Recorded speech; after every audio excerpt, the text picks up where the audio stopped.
Welcome to today's podcast interview. I brought on Jolly Vasella. Jolly, welcome. And hello, thank you for having me. Yes. Please give listeners a little background. Where do you live and what do you do? So I live in the Czech Republic in Prague, and I actually work on the American time because most of my clients are either from the US or from Latin America. And I'm a clairvoyant master healer and an energy coach. I help people tap into intuition, heal, and be clairvoyant if they want to go that far and get all their energy up and working, realize they are energy beings in bodies. And I do this through courses and one-on-ones. Okay, so let's start at square one because I think it would be important to talk about what is energy. I study quantum physics. I love quantum physics. I just like the science behind it all, but that's what I really understood, the power of our thoughts, our feelings, our emotions. We're literally vibrating beings. But can you please explain from your perspective, what is energy? I love this question because every time I talk about it, my human brain goes to finding more words how to describe it. Because to start with, I think it's really hard to describe. So I would say energy and consciousness are almost the same thing. Anything that goes creating consciousness is energy, and the other way around. To me, energy is like a big cloud. So let's imagine an astral cluster, and that is your huge cloud with energy, and within the cloud are little bits of stars and constellations and you name it, and that is us humans, planets, the plants. And us as humans, we are, well, the human is a container where the energy goes into. And from the teachings I follow, the only part of your higher self, of the soul, if you want to call it, goes into the human. So that's why we have the job, if you want to live the conscious life, to reconnect and recognize what you really are, because you are like in a box that you only see part of from. Yeah. For those that are maybe newer to this angle, this perspective, this lens, I just want to explain my perspective of it. But for me, consciousness is being aware. And most people are like kind of stuck in autopilot, going through life's motions, living at a very limited perspective of their capability. But I believe when you start becoming curious, when you learn new things, and most importantly, implement these new teachings, then you understand you're a creator of your reality, not a victim of circumstance. Correct. Yeah. Can we explain it also from even like the idea, I don't know, this is coming to mind, but like law of attraction, how like attracts like, how we have an energy field and that we control our quote energy field? Yeah, totally. So from the perspective of energy, we live inside the body and around the body. So inside the body is what you often feel. By the way, lots of us are not in the body enough. We go kind of moving the cloud outside the body a lot. That's what we were used to before descending into the body. And what's around the body is what people call aura. Now, the way law of attraction works from this perspective is that you, as a conscious being, one of the most conscious on the planet Earth, go running the reality from the center of your head. But that's not your mind. That's a funny thing because you like to think that's your mind running it. Your mind is kind of like a navigator. What I like to compare it is like a GPS. But then if you want a really good recommendation of how something works, you won't be asking the GPS, would you? So then if you want to be working with creating your reality and hence the law of attraction, you want to be in the center of your head, where the pineal gland, where the intuition organ is, and present with that in the body. Because from the energy perspective, that's where your energy driving seat is. Now, when you are there, then you can be more aware of what is happening around you, and then also of the mind's thoughts they go imposing or kind of co-creating the situation. Yeah. And if you accept them and then work with them, you are going creating the reality, as if writing the script by what the mind tells you and how you communicate with it to say it differently. Does it make sense? Yes. Something I just wrote down is like the idea of presence. And this is something like Eckhart Tolle, but so many people talk about. And I definitely did not used to live in presence, right? when you're living in stress and survival mode, worried, anxious about the past, the future, we're anything but present. And so many people have habits of numbing out on social, shopping, whatever our vices may be. Can you please talk more about the power of presence and how to get present? Right. So we are most powerful, most happy and healthy when we are in the body in the present time.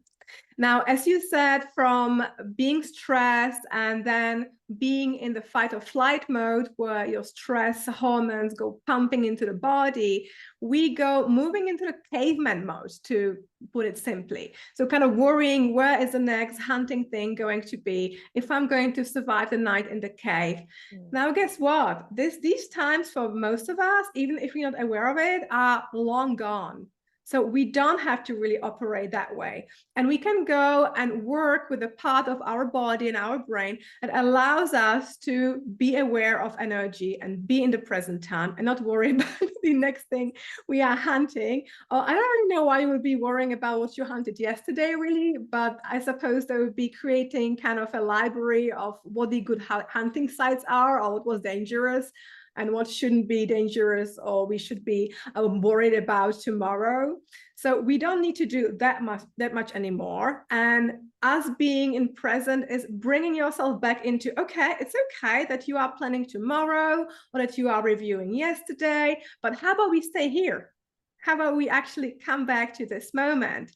Because how many times have you been in a situation, and it's really funny, a situation that are both uncomfortable and comfortable, when you are doing something and you realize you are already worrying about your next meal, you are already thinking how this can go wrong. Funnily enough, good situations, you may be spending good time with your family, being on holiday, and you're thinking, oh my God, what do I have to do after the holiday? Am I going to have money for the next holiday? Have I paid all my bills? The moment this happens, you want to be amused that your mind does that. It's really important to accept what the mind does. And amusement is an amazing tool, very high vibrating energy, kind of works well in the dialogue with the mind. You go, ha, ha, ha, that's what you want to do. Yeah. And how about we come back here to this situation, to where we are, regardless if it is pleasant or unpleasant. Does that answer your question? I have a dog. She's like 4.5. And how I understood this as a metaphor, it's like taming a puppy. Because her puppy stage, that was so difficult, but it was eye-opening for me that when I stayed disciplined and consistent and repetition, I created a well-obedient dog. And the same thing for our mind. Correct. I totally agree. Do you talk about like, for me, when I call it monkey mind, when I fall down that rabbit hole, self-doubt, fear, worry, anxiety, whatever that trigger may be, I can literally feel it in my body. So for me, that's the indicator, oh, my mind fell off the wagon. How do you teach that? The feeling in the body or the coming back to the present, or both? Well, becoming aware of it and then tools on how to reel it back in. Correct. So I go first making people realize, because some people come to me and they're not actually aware there are things like feeling into the body and it's good for something. So I first making people realize, okay, that's good for something. So how about we feel how we feel first? And I remember, because I come from the background, like a mixed background of holistic and analytical. So there was like a huge clash in me. So when I studied mindfulness back in the day, I'm a trained mindfulness coach besides other things.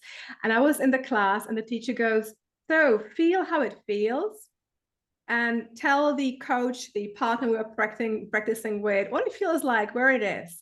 So we go finishing the task with a colleague and both of us go, and what now? And we go, so, me being the nerdy student, we go, okay, we have a problem here. So what now? And the teacher goes, that's it.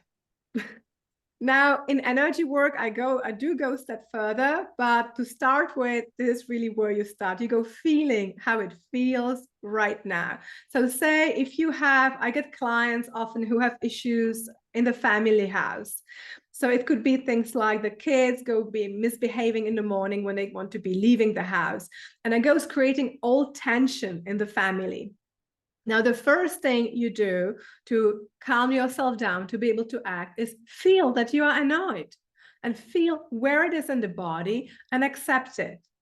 And you don't have to be reactive to that immediately. And that goes doing two things. It goes creating different chemistry in the body, kind of accepting the feeling, goes changing the hormones that are released in the body. And also, guess what? The misbehaving child won't really be fed your annoyed feeling, and with that growing its own annoyed feeling. So that's where it starts. You realizing, okay, I'm allowed to feel something somewhere in the body and observe that is there. And that can be just a couple breaths. You don't even have to close your eyes. Just be present.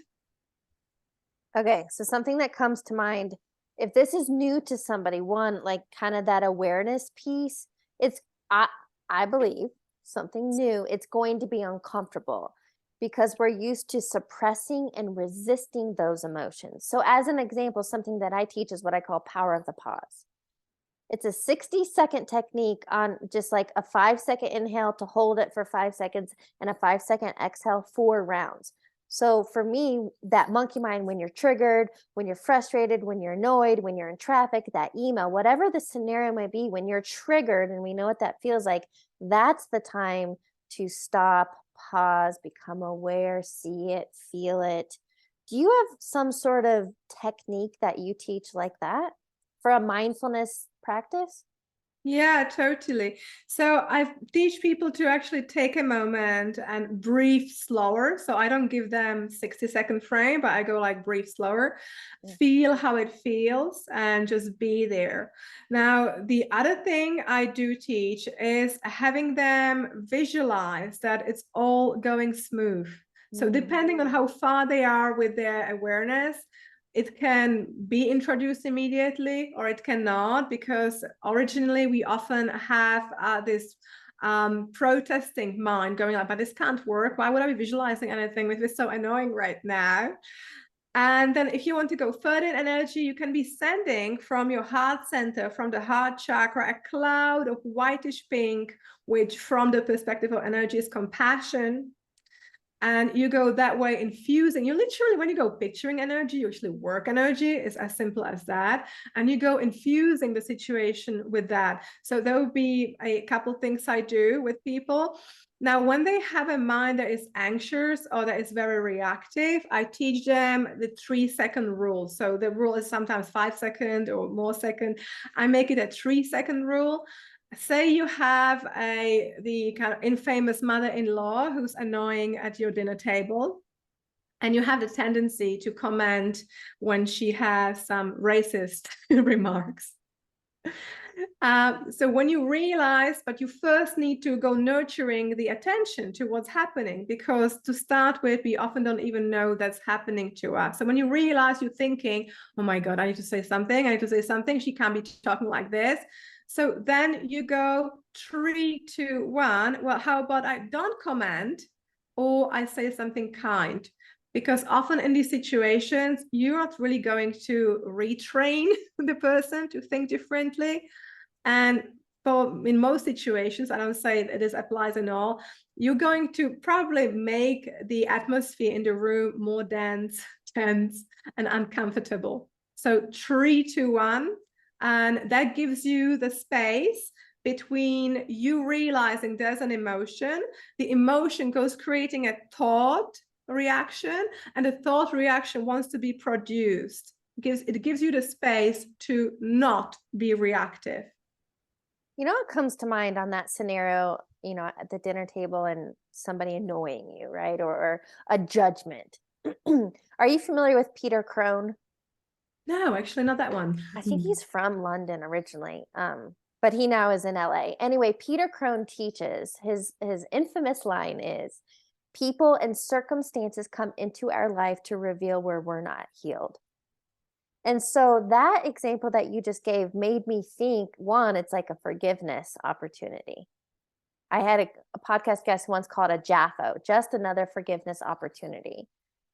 Because if you aren't in a constant state of being reactive in traffic, politics, when somebody annoys you, then it's like we're living in this peace and surrender state, which is always available to us, right?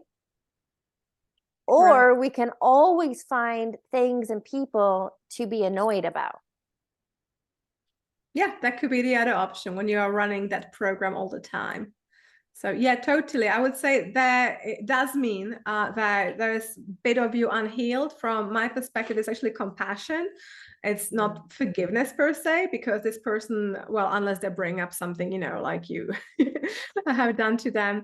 So you may not need to forgive them about. And also, by the way, the family environment is kind of the highest testing environment for people who are aware already. So you may have mastered it in your relationship, you may have mastered it at work with your regular people out on the street, but when you go sitting down with the whole family and there may be some member that's harder for you to digest, that's your real test of how far your awareness is and your healing has arrived at. Yes. I feel like ultimately what we're talking about when it comes to self-healing is a lot of self-regulation and habit breaking. But if this is new to someone, like, where do you start? Where do you start with self-healing, with self-acceptance, with watching your narrative? We often have very negative narrative in our minds. It could be as simple as looking into a mirror, I go like, oh my God, my hair looks horrible. Or it could be things of your actions during the day, wanting to be the right and the performing person, thinking, oh my God, I didn't really make this person feel well, I didn't make enough money. So observing the self-narrative and creating the acceptance of yourself, and then the rest of the environment around you would be the starting point. I don't really like the word self-regulation because it sounds to me very heavy and there is something wrong with you. I don't like the idea we control our mind either. I like to look at it as we are more layers of a being. There is the energy to us, there are the emotions to us, there is the mind, there's the astral presence if you want to go further with that. And you want all those to become friends. And it takes effort. Yeah. So yeah, if you go realizing, okay, there's more to me, and I go and accept that, so then everything is easier. But it's always going to be work. It's a bit like, I like comparing it to going to the gym. You will always need to be going to the gym. It's just going to be easier later. Yeah, I call that like building the mindset muscle. But ultimately, this is a lifestyle. And I've realized there's no destination, it is a journey. And Correct. And it's a very fun journey and it goes changing. yeah, and for me, it's like I can even look on past on my younger self, and that could be 6 months ago, 2 years ago, and have so much compassion for where I was, but also like a lot of self-love, which is not something I feel like I had. I feel like I had a lot of self-hatred. We're very critical. But now I would love to shift and for you to talk more about the power of intuition, how we all have this internal guidance that we can ask for help, ask for direction. How do we tune into that? So to start with, I think maybe we should clarify what intuition is and what it's good for.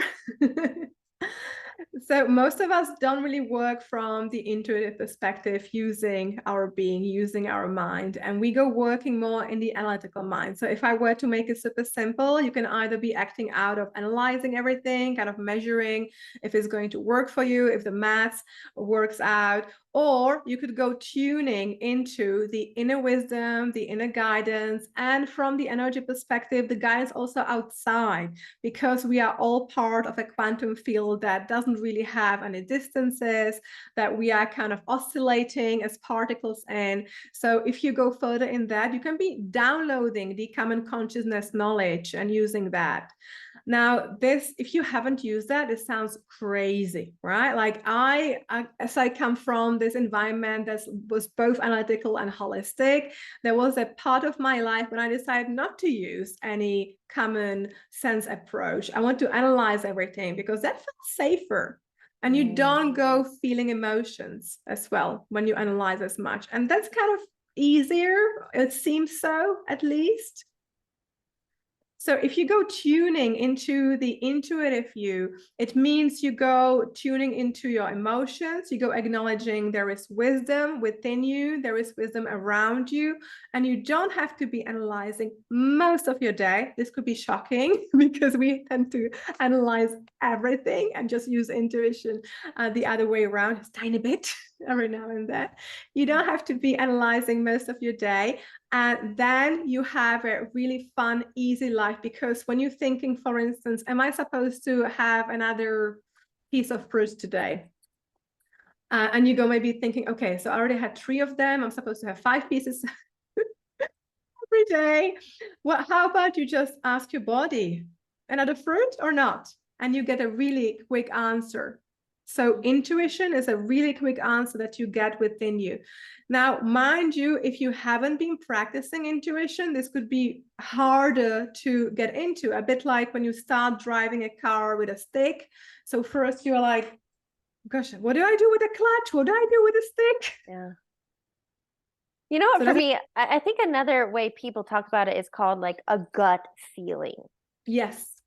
And I know people experience it in different ways, and I'll just explain how I feel it. Sometimes it is literally like a feeling, maybe it's my stomach, maybe it's kind of my, it's like this inner knowing.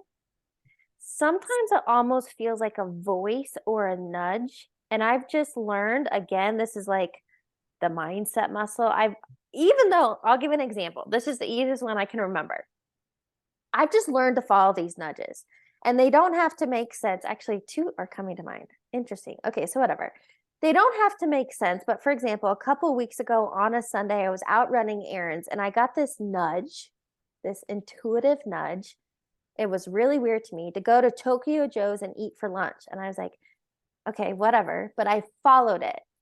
So I went, and guess what? I went to pay and the cashier bought my lunch. Like just straight paid for it. And I kind of look at it, I'm like, why? And they said something about, oh, we're doing some sort of buy one get one promo today, but since I'll take care of yours.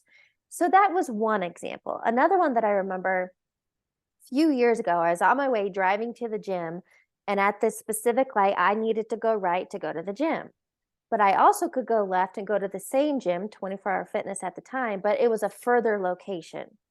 And I was gonna go to the further location one because that's where I just, it's more my social circle. But for whatever reason, I followed the nudge and turned right and went to the closer one. Didn't know why, but I felt the nudge.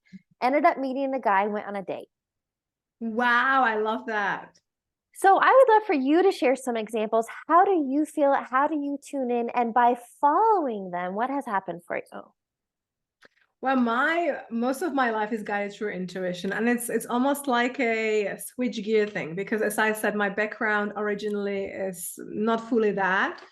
And as a coping mechanism, because my dad died when I was 6, so it was easy to switch from emotions to not emotions. I just didn't use it. So now, a million years later, about 30 years later, me running my life out of intuition just feels crazy, because I also love that stuff like mathematics and science. And, I would just go verifying things and always asking the teachers, like, so can you please elaborate on this? Because it's not making quite sense, like in my notes. So I would be that kind of a person trying to make sense of everything from the analytical perspective. The way I use intuition is 2 ways. So I first go tuning into in the morning into my energy field. And that's a whole process I teach, and that is part of the lineage I follow, where we do that. And part of that, we go checking in like what kind of is not sitting in the body right from the energy perspective. And that goes bringing you up topics. So say often I go feeling recently, because I've been changing the system I work in, my first chakra. The first chakra sits in the center of the pelvis, and it's responsible for survival, clothing, house. Well, guess what? My rent went up 40% in the last 4 months or something. So no wonder this area lights up and goes like, how about and also because I'm changing the way I work, it could mean if I were looking into fear, which is the original programming we have, I could be scared. I'm not going to, there's going to be survival. Yeah. Right. So I go looking at that and I go basically asking the energy field to remove it whilst I go accepting it. I don't go analyzing any further where it came from, what it's good for.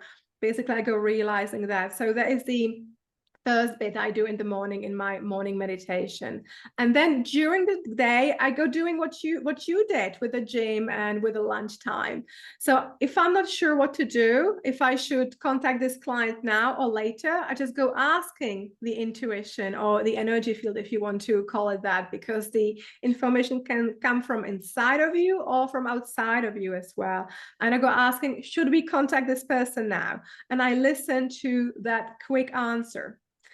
And I also go deciding on things about my self-care. So I do have resistance to self-care, as lots of people do, because I'm comfortable to be eating healthy, to be exercising, to be meditating long stretches of time.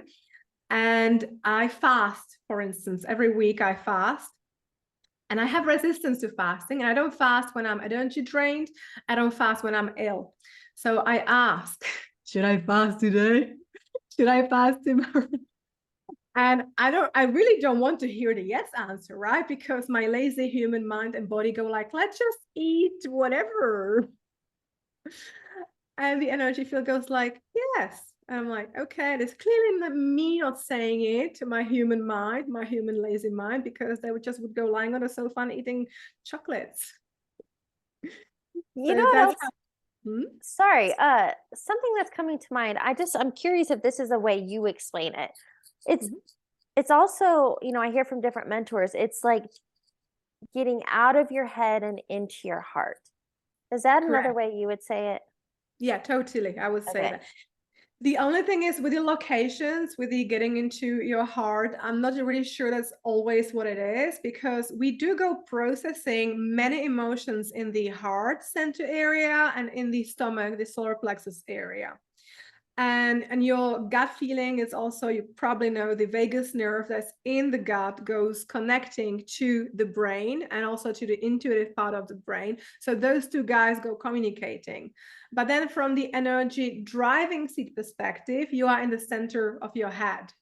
So I would go, yeah, you totally are getting out of your head, but not from the location of the head always, depending on where the emotions or whatever you're processing are, from the blubbering mind, from the mind having stories, from the mind having ideas of basically how to stay in the comfort zone more than anything else.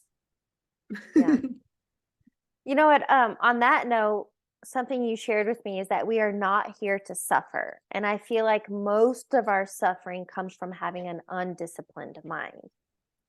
What would you share about suffering? And for those that are feeling stuck and dissatisfied in life and going through life's motions, how can they stop that momentum? So I would say we want to distinguish pain and suffering.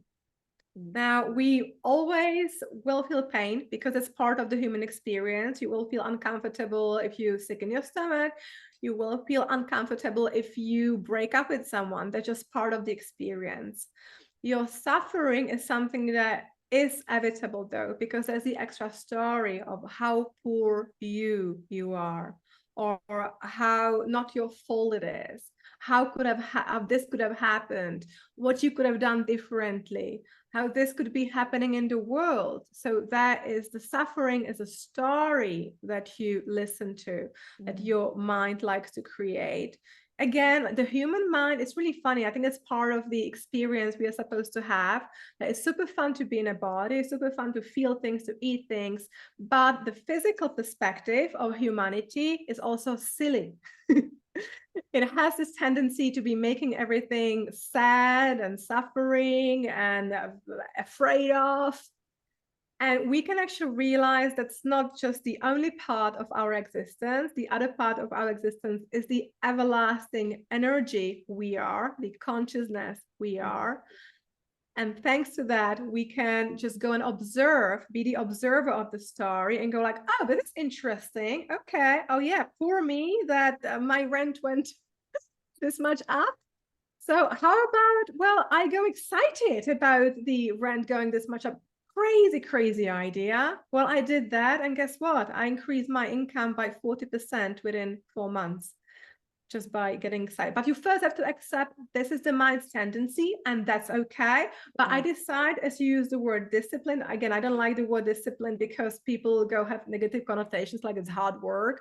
I don't think it has to be hard work, but having the devotion to working with the mind perhaps is the wording I would choose.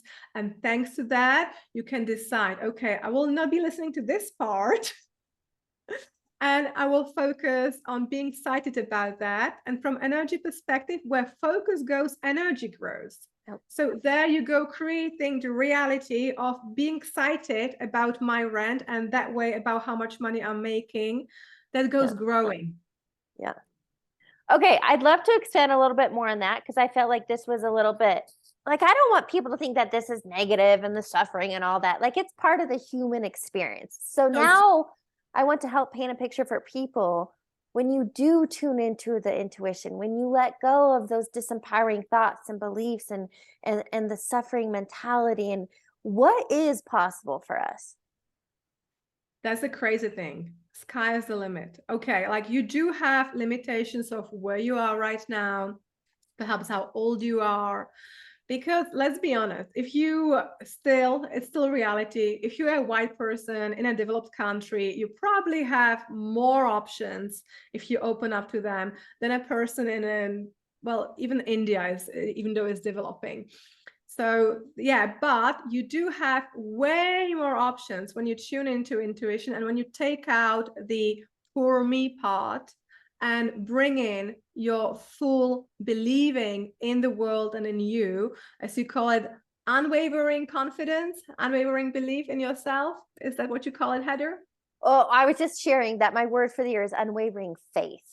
Unwavering faith. There you go. Yeah. So if you, which sounds like a crazy thing in the world where you should calculate everything, and you go like, how about I just unwaveringly believe everything is going to work out. Yeah. So if you do tune into that, then impossible is going to happen. For me, the rent I pay now, it just like 5 years ago, or maybe 2 years ago, I would say, how would I have been able to pay that? I have friends all around the world. I went to see a couple of my dear friends in London a few months ago. Their mortgage, okay, it's a bit outside London, but their mortgage is lower than my rent. And my house is not like full of marble and gold. Yeah. So only that, it's just me overcoming the mindset of, okay, this much rent is impossible to pay for someone like me. Or stuff in yoga, you exercise, you do lots of athletes and kind of sports mindset. I never realized I could be able to do all kinds of push-up and legs up and splits until I went there. I was like, well, how about I try that? But my first thing, the mindset, and it's so funny, like, well, it's not for me. That's for the stretchy, sporty yoga people. That's the power of our story, right? Where I feel like, and I don't know if this is, I think we all have the potential for what is called like a growth mindset, right? That book by Carol Dweck, Mindset, Fixed Mindset. I think we all have potential for growth. But for me, when I see somebody else doing something, quote, impossible or difficult or hard, I want to know how. Like, I put myself into uncomfortable situations. I like challenges. Even I'll give an example. This morning I did it just for shits and giggles. I was on the treadmill. I normally run a comfortable pace is like 9 minutes. But even then something clicked and I was like, but even that's kind of autopilot, right? We're staying in this comfort zone because we know what's possible. So for fun, I sped it up and I was running at a 7.5 pace, which is very fast for me. And I felt strong and powerful, but how would I know that if I didn't try something new? So here's my question for you, because I think we go on a whole tangent on that idea. What do you believe is a key takeaway you want listeners to get? It is definitely that you can do way more than you can imagine. This is a tricky thing, right? You can't imagine what you can't imagine. Right? So there's way more possible for you, and you just want to open up to that and get rid of the this is not for me and poor me story. I love that. And something you shared before we started recording is you don't know what you don't know. That's Correct. why I think it's important to stay curious. Yeah, and be open to it, because Yeah. then things will keep opening up for you. Yeah. And just get rid of the rigid mind trying to tell you, like, I'm going to stay here in this box forever because that's safe, no matter how uncomfortable. Yeah. That's so limiting. I'd love to wrap up the interview, so I have a few rapid fire questions for you. Sure. What is a quote or motto that you live by? We are not here to suffer. Yes. I thank you for repeating that one.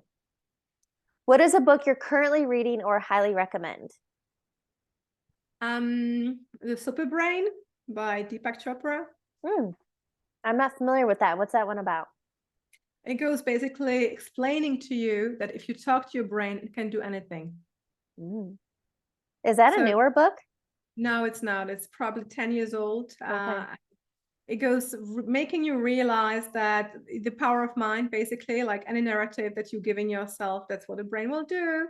So that's when I tell people, for instance, things like, don't try, just do it. Because if you go saying things like, I'll try, well, have you tried picking up a pen? Well, you will not really lift it, right? Whilst if you really do it, then you will lift it. So things like that. Or my mom has a tendency to say, I need to not forget to buy the bread. I'm like, how about you tell your brain, let's buy the bread. We'll buy the bread. Yep. Yeah. And it's way more profound than that, but that's pretty much what the book is about. It's so powerful. It's quite fake. It's kind of semi difficult read. Totally recommend it. Final question. What advice would you give your younger self? Relax. It will all work out. And such a great note to end on. Thank you so much for joining me today. Thank you, Heather.